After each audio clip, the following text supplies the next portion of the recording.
দায়িত্ব নেয়ার পর প্রথমবার বিসিবি পরিদর্শন করলেন ক্রীড়া উপদেষ্টা আসিফ মাহমুদ। তাকে মিরপুরের শেরে বাংলা স্টেডিয়াম ঘুরিয়ে দেখান জাতীয় দলের সাবেক অধিনায়ক তামিম ইকবাল খান। এদিকে বিসিবির সভাপতি নাজমুল হাসান পাপনের পদত্যাগের বিষয়ে অবগত না বলে জানান প্রধান নির্বাহী নিজামুদ্দিন চৌধুরী সুজন। যুব ও ক্রীড়া উপদেষ্টার দায়িত্ব নেওয়ার পর প্রথমবার ক্রীড়া উপদেষ্টা আসিফ মাহমুদের হোম অফ ক্রিকেট পরিদর্শন। তাকে বরণ করে নেন বিসিবির কর্মকর্তারা। এর আগেই বিসিবিতে উপস্থিত হন তামিম ইকবাল। সাবেক অধিনায়কের বোর্ডে আসার কারণ অবশ্য স্পষ্ট নয়, তবে তার বিসিবিতে আসা দিচ্ছে ভিন্ন বার্তা। চ্যাম্পিয়ন্স ট্রফি দিয়ে ফিরছেন তামিম, নাকি অন্তর্বর্তী কমিটির কোনো দায়িত্বে থাকছেন? উপদেষ্টাকে হোম অফ ক্রিকেট ঘুরিয়ে দেখান তামিম। মাঠ থেকে ড্রেসিং রুম, ইনডোর, একাডেমি ভবনও যান উপদেষ্টা।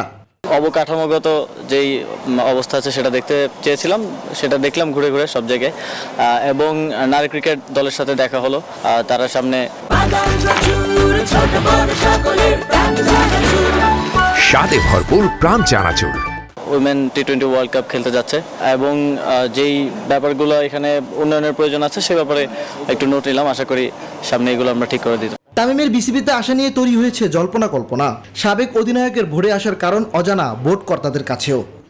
এই বিষয়টা আসলে আমি অবগত না কি ক্যাপাসিটিতে, বাট উনি এসছেন যেহেতু উপদেষ্টা মহোদয় ছিলেন এবং ওনার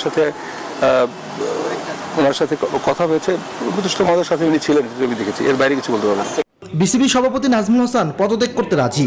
তার পরিবর্তে দায়িত্ব কে নেবেন সে প্রক্রিয়াও চলছে। তবে বিষয়টি গণমাধ্যমে খোলাস করতে চায়নি বোর্ড।